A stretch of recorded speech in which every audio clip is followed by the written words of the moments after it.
Welcome to the Ward Wide Broadcast. I'm your host, Harry D. With me is Billehhoos and Tyler, and we're basically going to be talking about all things Ward. We mostly are probably going to focus on the competitive scene, not so much all the little things like cards and stuff, but more about what's going on in the ranked environment. So starting off, there's a couple tournaments that was going on. A couple weeks ago, we had the WWT on the Untap app that we were playing. It was the first online tournament that Ward had. It was a pretty good tournament. I mean, two of our finalists are here today to talk about it and kind of want to get their takes on it.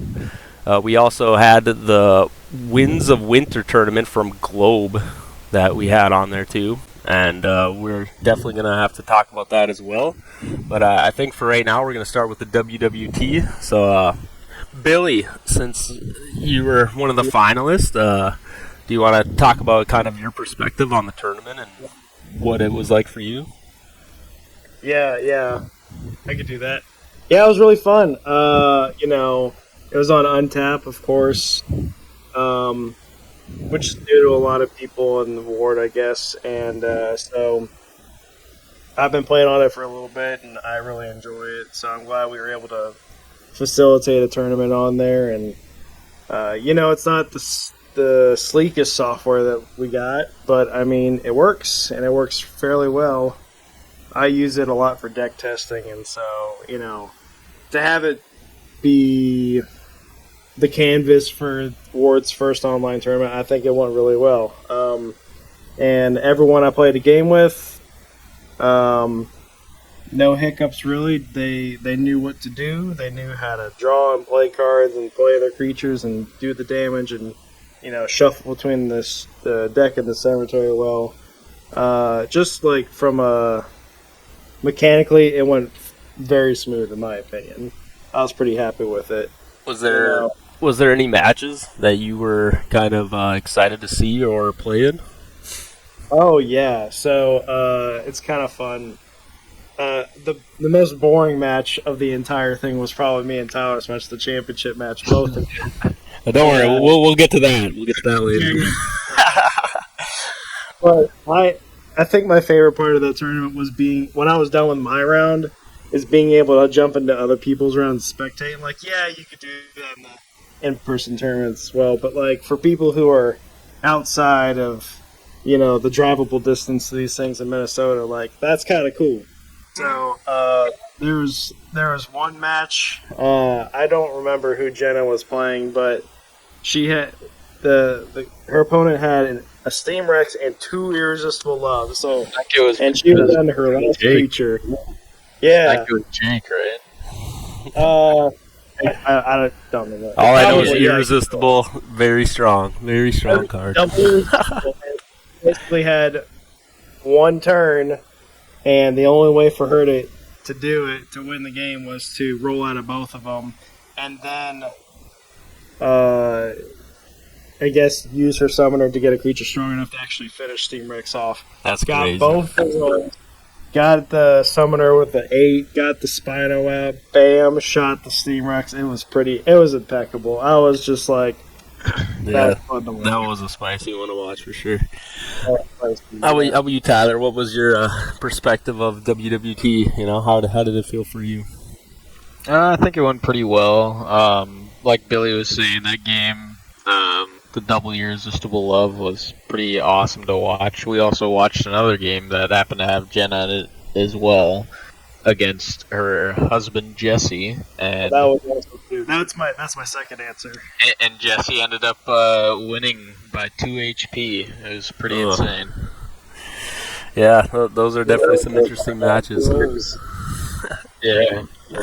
All right, well, why don't we talk a little bit about the decks you guys brought to the tournament too? I can't help but notice they looked a little similar. They had some similar creatures in there. I mean, I seen a lot of Zombie Dog, and I think you both are running a Maniac, just a one-off. Can you kind of guys maybe take turns talking about what exactly it took to create those decks to kind of put yourselves in the finals? Sure, yeah, I'll go first because I feel like Tyler's deck is probably my deck, but a little bit better. Hence his domination in the championship. So the main objective of my deck was to. It was the same deck I ran for I forget what tournament it was. The last in-person tournament before this, I think in Chaska. Chaska, yeah. It's the same exact deck. It performed exactly how I wanted to do and exactly how I designed it, so I was like, I should do it again. But basically, the deck's idea is to take advantage of the multipliers in the game, and for Gen 2 it was Zombie Dog, and then to take advantage also of the fact that Martial Arts Man counts inside of the multiplier. So Martial Arts Man on a Zombie Dog, you're doing a minimum of 20 times 3, so 60 damage plus the dice roll. So you add any sort of like Celestial Power, Creator's Gift, all in one, any kind of big buff, and all of a sudden you're doing some crazy numbers, and it has the potential to one-shot anything that was being played in the format, which is my concern, So I kind of just rolled with that. I had Creator's Gifts, Celestial Powers, Legendary Armors all in ones, and then, of course, the other part of that is Irresistible Love, is you have to get that off in the field to guarantee that your Martial Arts Man goes off. So that was my version of the deck, and I think Tyler took it and just did it even better. So you want to talk about what you did, Tyler? Yeah, I mean, my deck was very similar to Billy's. I did have a couple more equipment in there that just made it a little bit stronger. I'll have to say my favorite part of the deck is the Maniac, because gotta always throw back to the man. Yeah, very essential piece in the deck. Yeah. Besides that, kind of like Billy was saying, using the multipliers in the game after playing Maniac for so long, obviously with a very broken ability, just being able to see double, triple. I mean, in Gen 1, there's backstab now, so almost any creature has access to that, which is going to be pretty insane to see. So would you say the Maniac was like a wall in your deck to kind of hold off and make get to the cards you needed for the Zombie Dogs, or what was exactly the reason for running it? Yeah, I'd say, kind of using him as a wall. He has the 100 HP, which takes quite a few hits even from like a perfect shark. You're looking at least 2, maybe 3. And the fact that you only need one equipment to kind of turn him on, and you might not even need the equipment to actually be doing quite a bit of damage every turn. I mean, you can't really ask for anything better from, a creature as a wall. Yeah, when they first released Gen 2, I looked at Maniac and I kind of did the math to figure out what's his average damage output naked, with no equips. Just thinking about like my odds of rolling 8 to 12, and then what the damage could be out of that. And over like several turns, it was only averaging like I think 11 damage, and that includes the misses. And so I was like, 11 damage isn't shabby for a creature that's supposed to miss 80% of the time, or 70% of the time, or whatever. So all I need is one equipment, and all of a sudden this thing's a monster. Like, yeah, that's a good card. Oh, for sure. And I guess then I'm allowed to talk about the Dark Horse deck that I brought to it to take third place. I guess I should probably be the one to explain my deck process. So I obviously the most interesting card in my deck was definitely the Wizard Frog. I don't think it ever seen play in any Gen 2 tournament that we attended that I'm aware of. And so my whole thought process for my deck for the WWT was that there was going to be a ton of shark decks. Because, like you said, in that Chaska tournament before, there was a lot of people that came that brought perfect shark decks. And I was expecting that to be the majority of what I was going to be playing. Turns out I was quite wrong. There was not that many perfect shark decks in the WWT, but basically the Wizard Frog in my head was like, okay, so the Shark deck has a Sharkling, and he only has, 3 AL, so I can basically hit him with any modifier, even if my modifier is low, I'm able to hit him, and so with that, I was like, okay, so with the Wizard Frog, he gets to do double damage, I just have to shuffle a card back into my deck, and so I was like, that's perfect, easy way to get double damage on a creature, and that only has 30 HP, let's do that. Then I was like, all right, what else is good? It's only a 30 HP creature. Let's use the most busted negate in the game that I think exists in Gen 2 is Lightning Strike. And that was also another one of my favorite cards that I added to the deck that I was very happy with its performance in the tournament.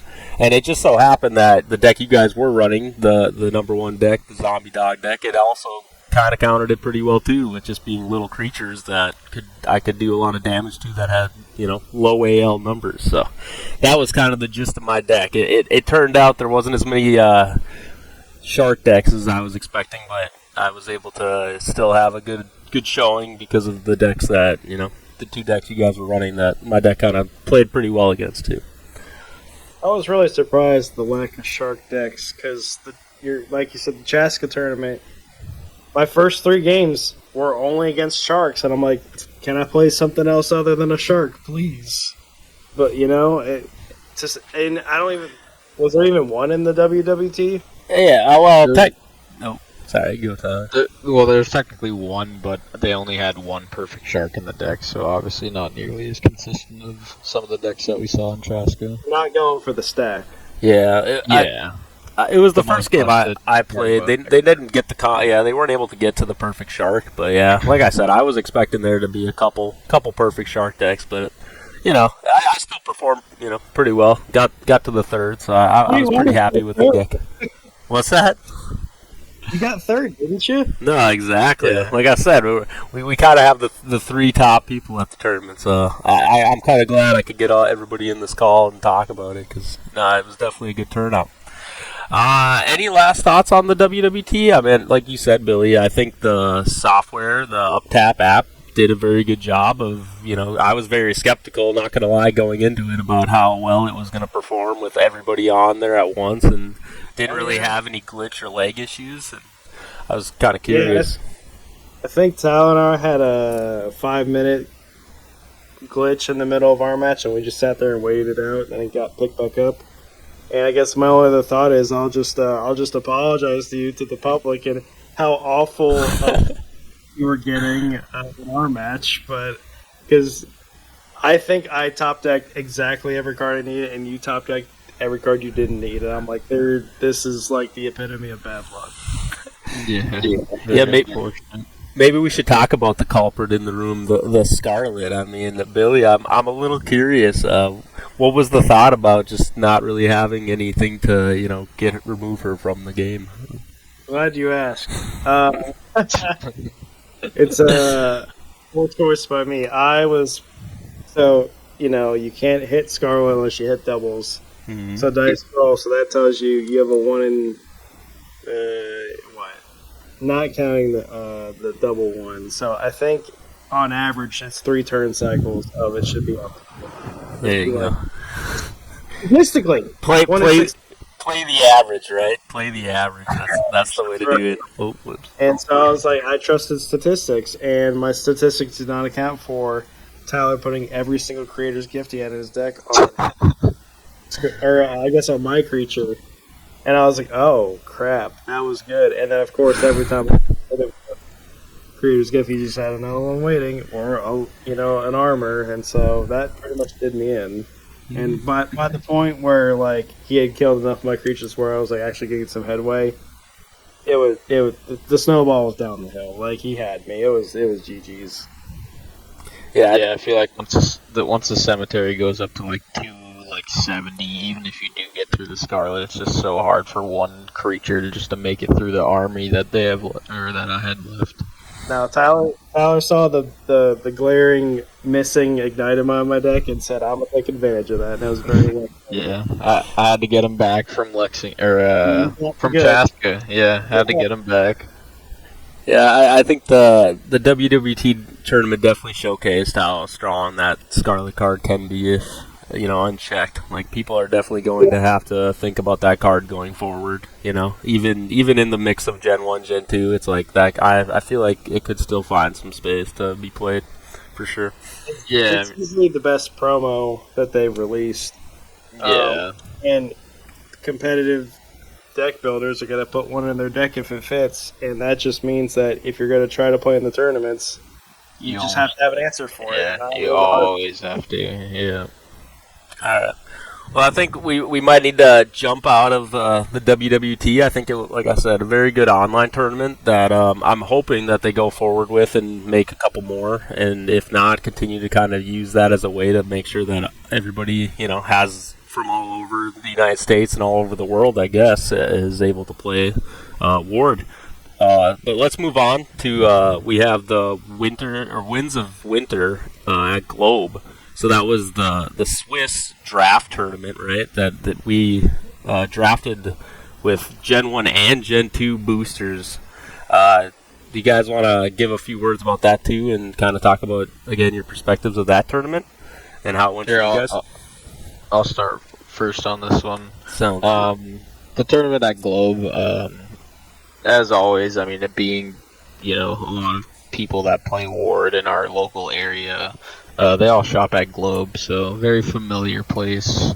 Nice to be having a tournament there, and shout out to Marty and Joe, who were able to make an appearance. It was very nice having them there.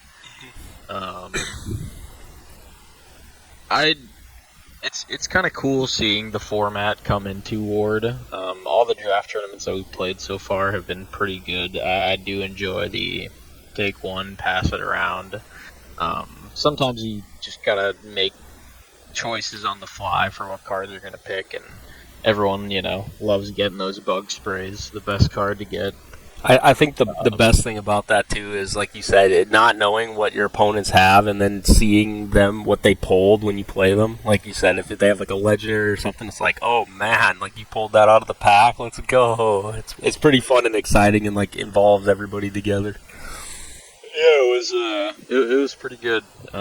We actually had a pretty good showing there as well. So it was nice seeing everybody again. It's been quite a while since we've all been able to play some Ward together. I did actually play with Billy when I was down in the cities a couple weeks ago, and we had a great time. She was showing me all the busted stuff in Gen 1 and combos that you could do before it came out. So, yeah. But yeah, the draft was good. I was able to play or kind of build like a weird deck. I ended up getting, I think, 2 Wolf Knights. Then I only got a Werehawk and a Were-Rat or something like that. But I had a couple full moons, and I was trying to make it work. But I actually played Harry in our first game and ended up having 2 Mooncats in his deck, which deal double damage to Were creatures. Definitely had the counter there for it. Yeah, that I guess that kind of spoils what my deck was a little bit about, but yeah. But I'll pass it to Billy. He actually ended up taking the tournament home, so yeah, he ended up getting a little bit of payback from the day before. But yeah, No, it was good. I really enjoyed it. That was my first time at Globe. Phenomenal store. Had a wonderful time. Great staff. Great people. And I enjoyed the draft format as well. I think it fits Ward very nicely because, the people who, Joe and Marty and Tom and, everybody who, is running Ward, their goal is to make it, very friendly and very beginner friendly and very, like it just comes naturally. It's easy to play. And which means you need to be able to play easily with, we'll call them dumb cards, like the low level stuff that just kind of fills the pack. But so it's really fun trying to make a deck work and try to be competitive with like a little bit of a handicap. But everyone's got the handicap, not really a handicap. I don't know what to call it, but it puts everyone at an even playing field. It's even playing field, yeah. And it's not like. There was quite a few players, and it wasn't like there's 4 or 5 legendaries floating around. There was, I think, 1 got pulled. Yeah, just 1. Yeah, so that really makes it quite even. I enjoyed it. I liked it a lot. I'm definitely doing the next one whenever that is. Hell yeah. What was the deck build that you decided to go with, Billy? Yeah, so my thoughts around a draft in Ward was that I wasn't trying to go for something specific because it's random, so I can't really predict what I'm going to get. Although, when I saw Tyler building the Wear deck, I was like, oh, that makes so much good sense because there's a lot of low, like rare Wear creatures, and the full moons come out frequently, so that was a good pick. Yeah, common too, yeah. Yeah, that was a great idea. I just kind of went for a generic build, but mostly my idea was if you're picking from 4 boosters, and we'll call it half of it as creatures, you need way more magic in a deck than you do creatures. So I picked magic as much as I could until I got to the end. I had to pick creatures, and then of course my 5 cards I tossed, or 6 cards, were 5 creatures and a holy water. So I was just picking the best with what I got. The only time I picked a creature, like outside of like waiting till the end, was one of my packs I pulled an undead dragon, and I was like, oh, that's a great card. I should probably pick that. And so that ended up winning me a couple games. So because you just get it out, you put some Eclipse on it, and you get the snowball rolling, and it's kind of hard to stop. Yeah, nothing really crazy in there.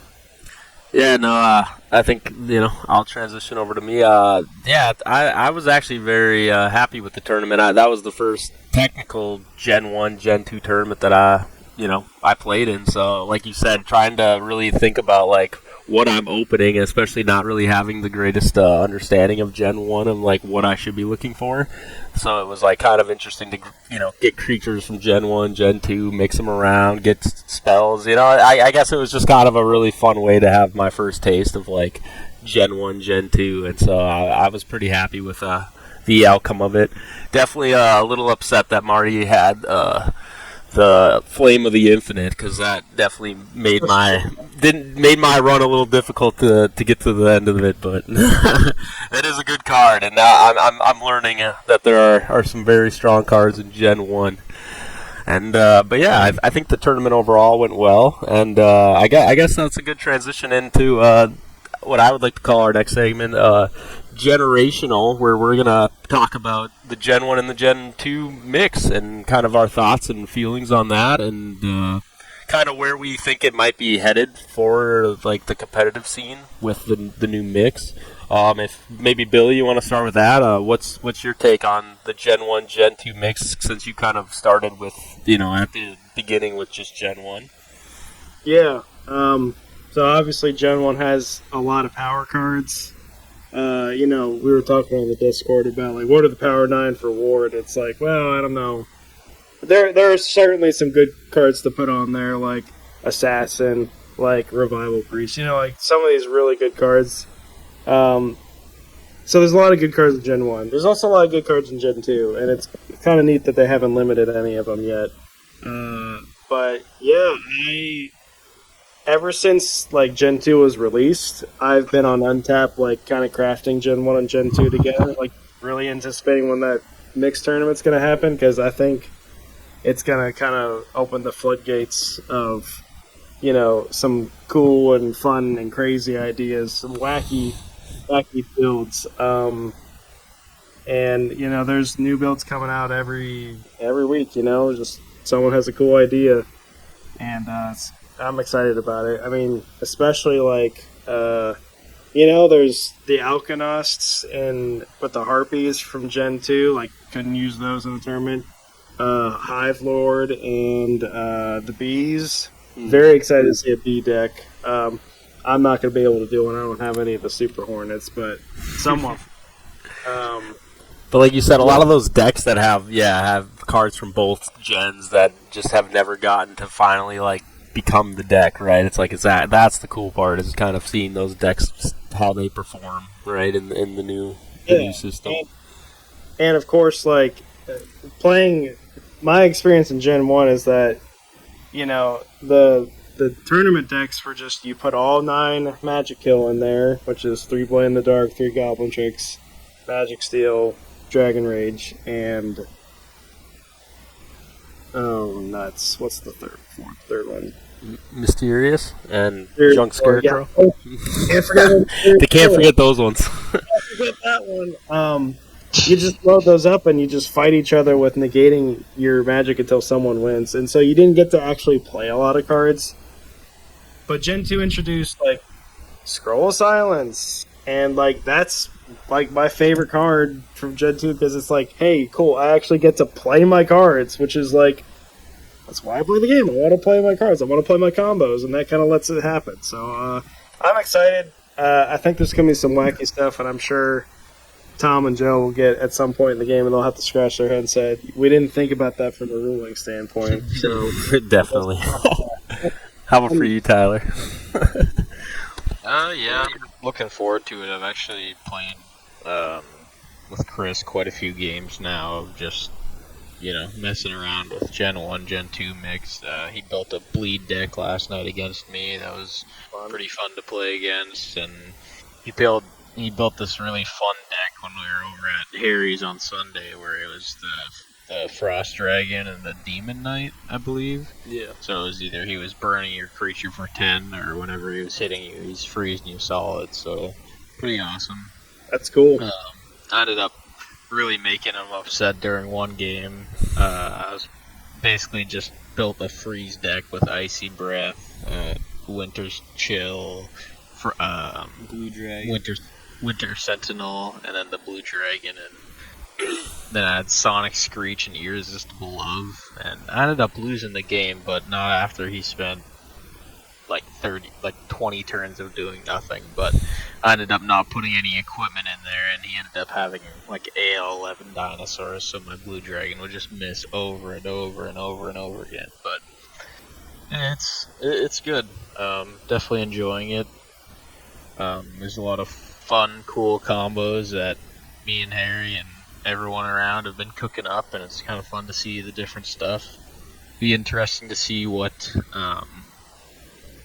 people build for the next tournament on March 15th, I believe is the day. Yep. In Shakopee. Yeah, Shakopee.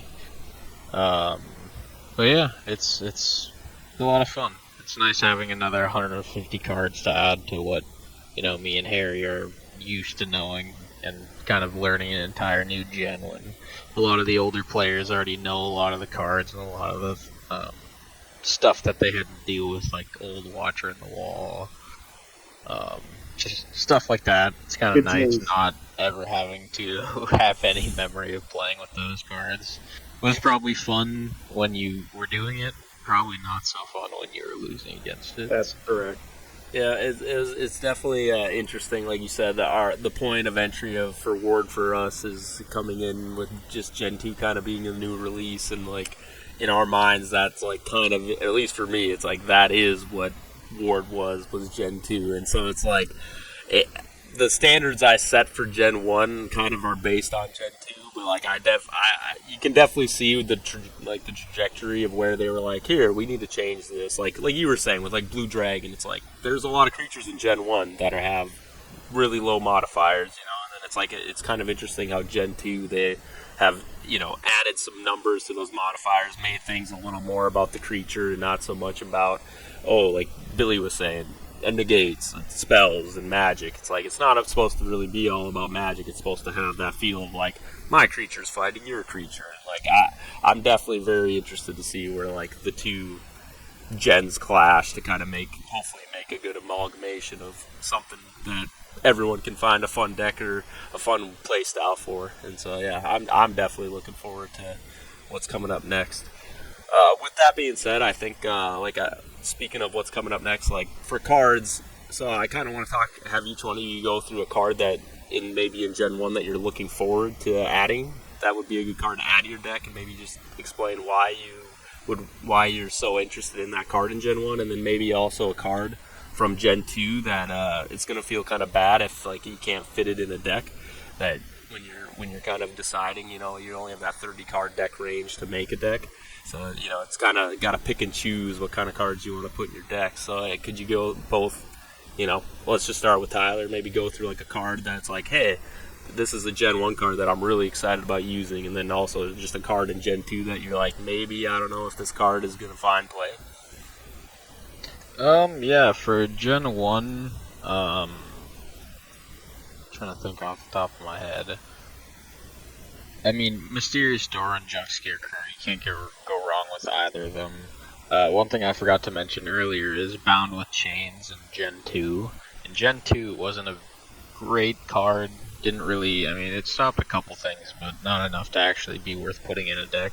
But in Gen 1, its stocks go way up with all the recursion that you can have from the grave, with Necromancer, with Dark Knight, Ghost from the Past, Visitor from Beyond, Holy Light. Being able to stop those things are going to be very, very... People are going to want to destroy them as fast as possible, or they end up just having, you know, at most like 4 or 5 dead cards in their deck. So, Gen 2, Yeah, what's something this that one's a little bit harder. I mean, there's a lot of legendaries that you would want to add in Gen 2. Like, my all-time favorite, probably Gen 2 card is All-in-One. Against some matchups, it's alright, but against a lot of popular matches, I mean, even against a Raccoon Knight, for example, get 4+4 added to what your creature has, or is getting, so you're going to be hitting a lot harder. And if you look at Ward kind of from a different point of view, it's kind of like a race, so it's how fast if you can do damage faster than them. So when it comes to All-in-One, I mean, it kind of guarantees you winning that race as long as it stays up. So it's also another really popular thing to destroy. Magic Eater, Twister. I think you're going to see a lot of Twister and a lot of Dragon Rage this set. Being able to draw 2 cards, even though you're giving it your opponent, most decks are going to want to get to the cards that they're looking for faster. So you probably see even a lot of double Twisters, where someone Twisters, destroys the board, draws 2, and then plays the second one just to draw another 2 cards. So, is there a card from Gen 2, like you said, while you've been making these new decks that of like Gen 1, Gen 2, that you find yourself like kind of having to like not put in the deck, or you feel like you know, is there a card like that for you? Or no, I mean, it has to go to Irresistible Love, right? Any deck just makes, with that card, just makes it, yeah, I mean, it could win you a tournament. We've seen plenty of games won in tournaments where someone just gets locked out for 7 to 8 turns. And yeah, shouldn't happen, but it does. I mean, anything that happens. It's unlikely. Yeah. No outlier exists. Billy So- the odds guy will tell you, you know. But hey, why don't we pass it over to you, Billy? Then, like I said, is there a card that like you're looking forward in Gen 1 that you think will kind of like take a place in most decks? And then also, like we said, as we're kind of like moving away from Gen 2, is there a card from Gen 2 that you think it's hard to really like justify putting it in a deck now because of how many other cards from Gen 1 you had to add? Yeah, that's a great question, and I like the idea of it. I mean, if you got it, Assassin's got to go in the deck. It only puts 10 HP in your cemetery. It averages 45 damage per turn that it's attacking. That's phenomenal. And even if it only gets 1 attack off, being able to do the same damage output as a creator is pretty good. So yeah, if you got it, it's got to go in there. And, you know, if you can run 3... it's going to be hard to justify. If you've got them, it's going to be hard to justify why you're not putting all 3 in your deck. And then maybe for like a lower, mainly rare, like epic card, like, yeah, Mysterious Door is too good. There's just so many power cards. I mean, Epic Loot is phenomenal. Revival Priest, I don't think I could play a deck without it. It's being able to bounce a card off the field to your hand and one from your cemetery. It's almost like a double. And, like, yeah, sure, it gets destroyed easily, but you still get the heal and you still get your revive for a turn. That's great. Gen 2, Irresistible Love is the obvious answer. Gotta go with my boy Scroll of Silence. It's just, it allows the game to be played with more cards, and I really like that. And then it also opens up my options for deck building, because before Gen 2, my deck it started with 9 Magic Guild. Okay, I have 21 cards to play the game with. But with Scroll of Silence, I need those 3, and then, depending on which route I want to go, maybe I'll need a couple of melodies or maybe a Mysterious Door and a Magic Steel, or maybe I'll just go full time melt and be like, we're not playing that game. We're just gonna play how I want to play it. Like it opens up options, and I really like that.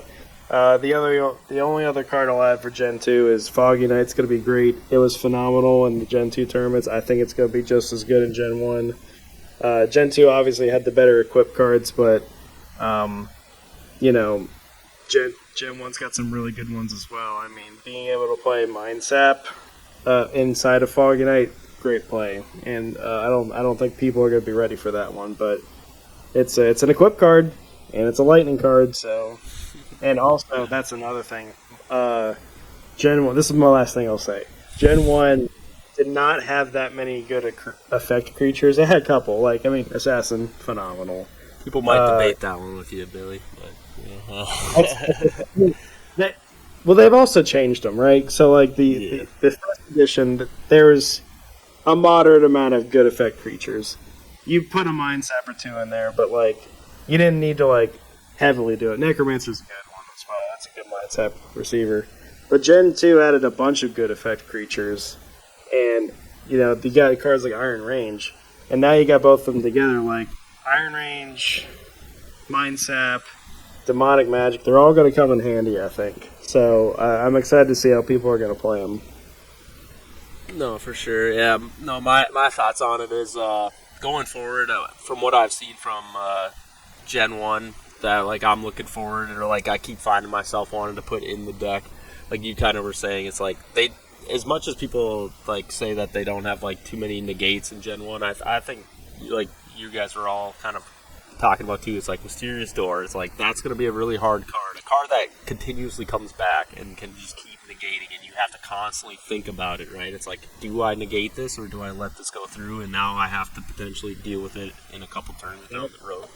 It's like those are very strong cards, and even on the creature side, you know, I think, you know, it sounds silly, but I think the creator, you know, I've seen some creator decks. I've seen, when I first saw that card, I was like, I don't think this card could ever be played in a deck. You have to sack 3 creatures to get it out. I was like, that's insane, but I've seen the decks. People can make it work, and I'm gonna be honest. I think it's a very terrifying card. Like a creature like that, it's like 10/10. It's hard to really, you know, say anything bad about it. It's like it definitely would be worth.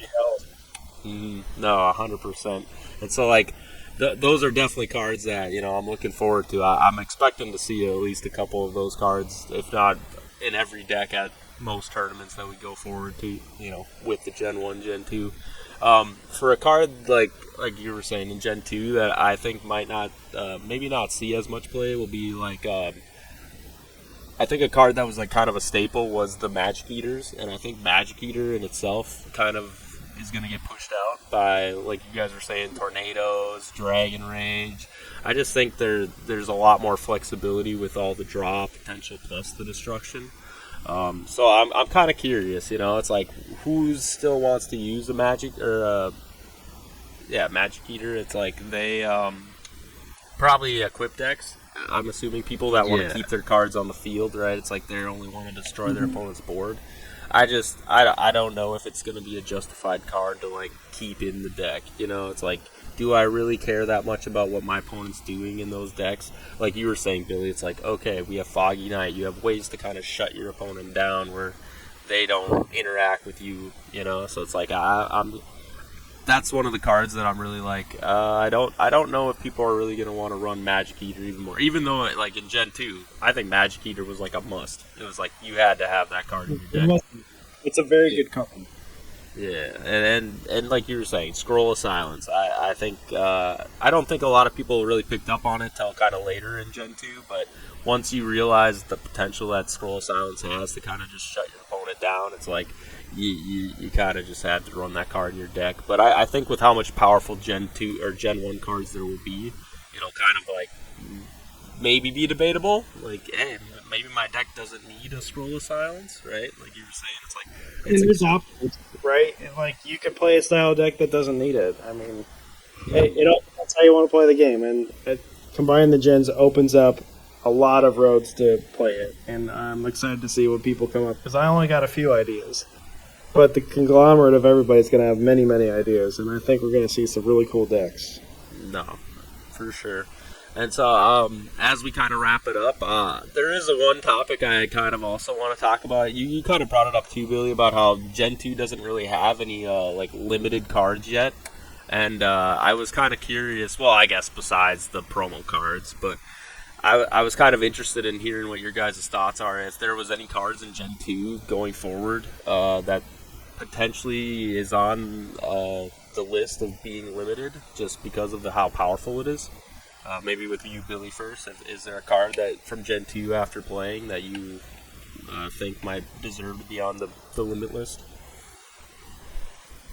That's a good question. I think the only card that people would consider for a limited list would be Irresistible Love, just because I think people remember how bad it hurts when you don't roll out of it and how much it limits you. Because not being able to attack and not being able to play Magic, that's bad. I mean, like, it hurts. And being on the receiving end at 4, 5, 6 turns, statistically unlikely, but it happens. Like, you always remember that. You don't remember the 50+% of you roll instantly and it only lasts half a turn. So, I don't think it will, because the card is inherently balanced with the roll. But, I mean, I don't know. I guess we'll find out. Creator's Gift is very good. I don't think it needs to be limited, though. Celestial Power is very good. I don't think it needs to be limited. Yeah, I mean... Well, I feel like that...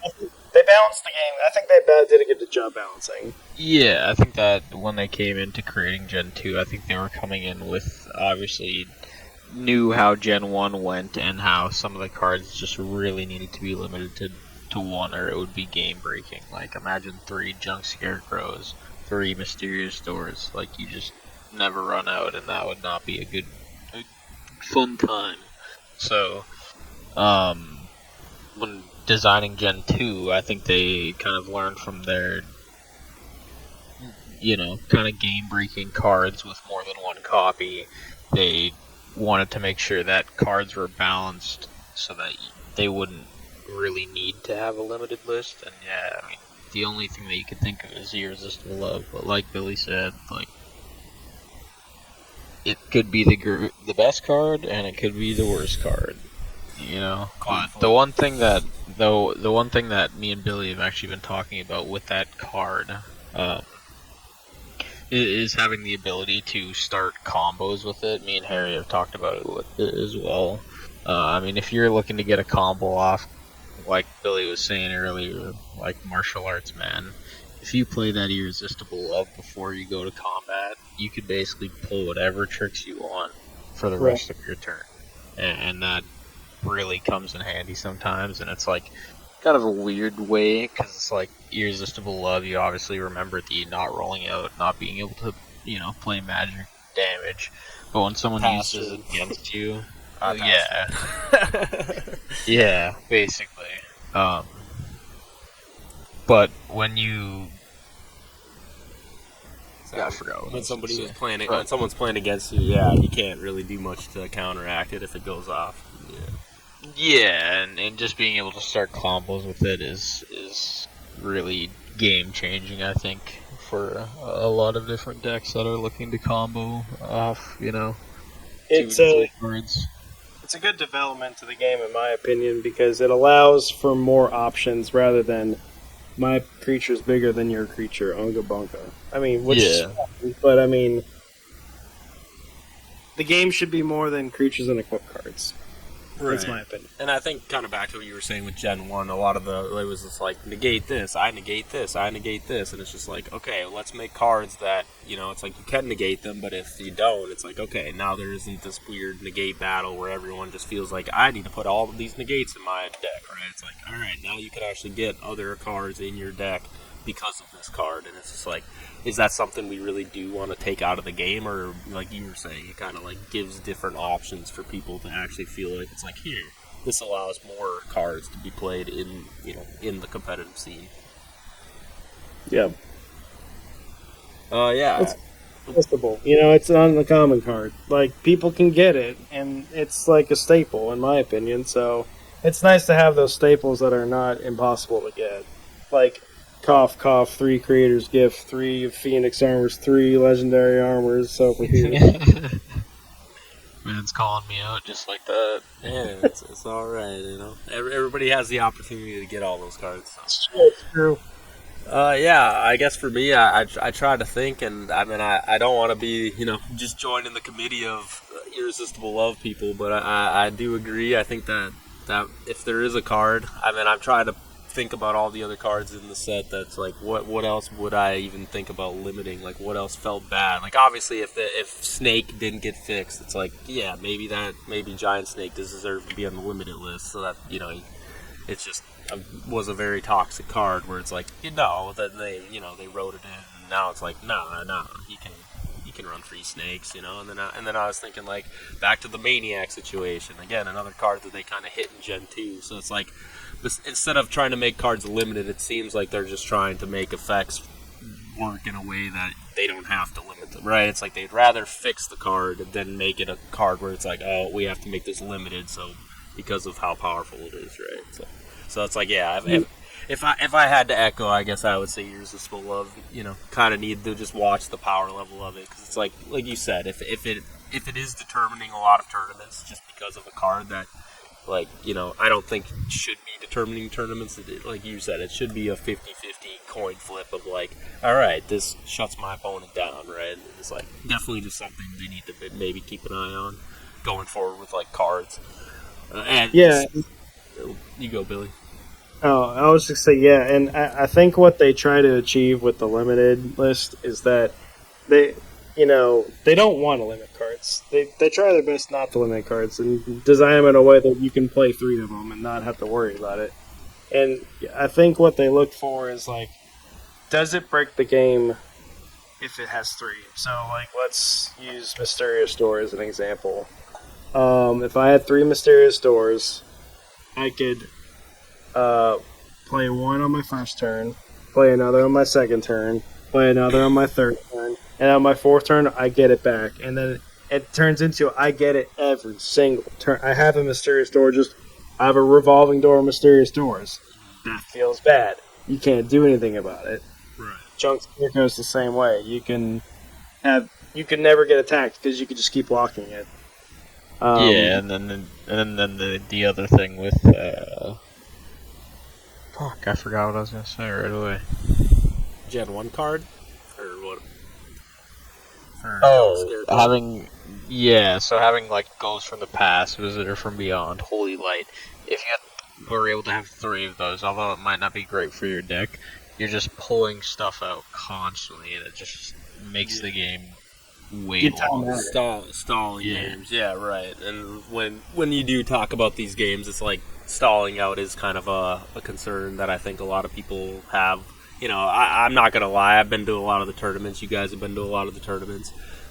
It can be a late night. It's like, is that the way we want Ward to be, right? It's like, we don't want these cards that are gonna stall the game out and make games take longer and tournaments take longer. It's like, having multiple of them, yeah. Yeah, exactly. So it's like, I think you're right. It's justified that they limited those cards in Gen 1, and obviously, it's hard to know with Gen 1. They didn't know what they were going to get into with all the crazy effects they put in the game. It's like, I'm sure eventually they were able to kind of tune it down, and I'm hoping that, with all the changes and all the things to Gen 1, that it'll hopefully keep it kind of in that nice zone of like, okay, this game doesn't feel like it drags on, or like you guys are kind of saying, it's like, we want there to still be like excitement. It shouldn't feel like, oh, I have to get through 3 of this card and 3 of this before you know it, you're like, oh wow, like I'm just wasting a lot of time here when we could just be having fun playing the game. Yep. Yeah, and so with that, that was kind of my last thing. I guess I'll just toss it over to both of you. Was there any last thing that you guys kind of wanted to talk about that was on your mind about, just maybe the tournaments or the Gen 1 mix, or Gen 1, Gen 2 mix? Is there anything you guys had that you feel like you need to get off? I do know, Tyler, congratulations with 150 of the reprint. I think you were the first one to hit that. I know. We might as well celebrate that a little bit. It's pretty Yeah, impressive. I was definitely worked pretty hard for that one, but yeah, I'm looking forward to getting my playmat. Ended up picking the Eternal Dragon. Good pick. Oh yeah, I'm looking forward to getting that in the mail in a couple weeks or whenever I see them next. But yeah, just looking forward to the the multiple upcoming tournaments. They should all be a lot of fun. Definitely excited for the March 15th one and seeing what everyone comes with and brings. It's going to be really interesting having the first mixed tournament where you can actually build your deck. So yeah, definitely just looking forward to the future. And I just wanted to shout out to the people in the Ward Discord, the people that post constantly in like the card ideas and creature ideas, magic card ideas. They're always super cool to look at, and I'm sure they help the development team like with ideas for stuff. And I mean, who knows? You could post something so good that they either just take not take the idea, but use the idea for a card, and then bam, it's almost like you got a card in the game just for suggesting an idea that you had. So it's pretty awesome opportunity. And also just wanted to give a shout out to the Ward team for being the best people that we could ask for to be making this game and owning this game. Very transparent. Right. Yeah, transparent. Very You've done a great job. We appreciate it very much. I've spent hours and hours and hours playing Ward at this point, and I look forward to getting together with all the people I've met at every tournament. Yeah. Yeah, I think we can all agree with that, right, Billy? I feel like definitely it's this has been a great experience. I mean, I haven't really ever had a TCG where we've kind of gotten like fully committed to. I know a lot of people play Magic, and I mean I used to play Yu-Gi-Oh in the day, but never to the extent where it was like I'm part of the community. It was like, oh yeah, I just play Yu-Gi-Oh on the side or whatever. It's just my little hobby. I feel like all three of us, definitely have dove into Ward and really made this like our TCG, right? It's like I really hope that the community can keep growing and keep building, and like that's kind of the whole point of why I want to make WWB and why we want to have everybody here, to help out the community. And if you guys, people from the Ward community, or want to jump on here and talk and have their ideas, I'm totally down for that. They can reach out to me and definitely talk about it. Yeah, I guess Tyler was trying to give it to you, Billy. Is there anything you would like to say? No, I'll just kind of echo a little bit what Tyler was getting at. We got a great community. Love the Ward community. It's been super great to watch it develop and just grow, and made some good friends on here, and love playing the game, and love making stupid decks with y'all. So looking forward to it. Looking forward to more tournaments. And yeah. Oh, also, I am very excited about the Ward Bowl. I think the way that they're handling the end of season rankings, that's a phenomenal. Like that's a exponential upgrade rather than just who can go to the most tournaments. Like, all right. And also, yeah. Yeah, in future episodes we'll definitely have to talk more about the Ward Bowl and all those things going on. But I think for that we'll wrap that up for our first episode of WWB. Thank you guys, everybody, for watching and viewing. If you want to leave comments, definitely leave comments for the video, and we'll see you next time. See you guys. See ya.